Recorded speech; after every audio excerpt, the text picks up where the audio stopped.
தந்தை மகன் தூய ஆவியின் பெயராலே ஆமேன். ஆண்டவர் வழங்கும் ஆசி நம் ஒவ்வொருவரிடம் இருப்பதாக. இந்த 2025ஆம் ஆண்டின் அந்த இறுதி நாளை நாம் நெருங்கி கொண்டிருக்கின்றோம். வருகிற 2026ஆம் ஆண்டை எதிர்நோக்கி காத்திருக்கின்றோம். இன்று நான் எனக்கு ஆண்டவர் பேசிய சில வார்த்தைகள், குறிப்பாக ஒரு வார்த்தை என்னோடு பேசி என்னை ஒரு சாட்சியுள்ள மகளாய் மாற்றி இன்றும் அந்த வார்த்தையை எனக்கு முன்பதாக சென்று கொண்டிருக்கிறது. அதை பற்றி உங்ககிட்ட ஒரு சில வார்த்தைகள் பேச ஆண்டவர் என்னோடு கூறுகிறார். விடுதலை பயணம் 33வது அதிகாரம் 14வது வசனத்தில் ஆண்டவர் அழகாக மோசேயிடம் சொல்லியிருப்பார், எனது பிரசன்னம் உன்னோடு செல்லும் என்று.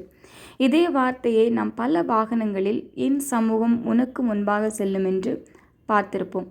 2 வார்த்தையுமே ஒன்றுதான். இந்த வார்த்தை குறிப்பாக என்னோடு அதிகமாக பேசிய வார்த்தை. ஒவ்வொரு நாளும் இந்த வார்த்தையோடு நான் வாழ்ந்து கொண்டிருக்கிறேன் என்று தான் சொல்ல வேண்டும்.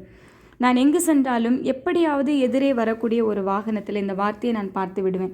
இந்த வார்த்தையை நான் பார்த்துவிட்டு செல்லும் போதெல்லாம் அந்த பயணம் எனக்கு ஒரு ஆசீர்வாதமான ஒரு பாதுகாப்பான பயணமாக இருக்கிறது. எனக்கு மட்டுமல்ல, நம் ஒவ்வொருவருக்குமே அப்படித்தான். ஏனென்றால் ஆண்டவருடைய வார்த்தை உயிருள்ள வார்த்தை, உயிருள்ள தேவன் கூறிய உயிருள்ள வார்த்தை. அந்த வார்த்தைக்கு உயிர் இருக்கிறது. அப்படி இருக்கும்போது அந்த வார்த்தையை நாம் நம்பிக்கையாக எடுத்துக்கொண்டால், வாழ்வாக எடுத்துக்கொள்ளும் போது நம்மளுடைய வாழ்க்கை ஒரு அர்த்தமுள்ள வாழ்க்கையாக மாறும். ஆண்டவருடைய சமூகம், ஆண்டவருடைய பிரசன்னம் நம்மோடு இருக்கும்போது நம்மளுடைய வாழ்க்கை நிச்சயமாக ஒரு ஒளிமயமான ஒரு எதிர்காலமாக கண்டிப்பாக இருக்கும் என்பதில் எந்த ஒரு ஐயமும் இல்லை. வருகிற 2026 இந்த புத்தாண்டை நாம் ஒவ்வொருவரும் ஆண்டவரின் வார்த்தையோடு மகிழ்ச்சியாக வரவேற்போம். என்னோடு பேசிய வார்த்தையை நான் உங்களில் பகிர்ந்து கொண்டதில் எனக்கு மிகுந்த மகிழ்ச்சி. ஆண்டவருக்கு நன்றி.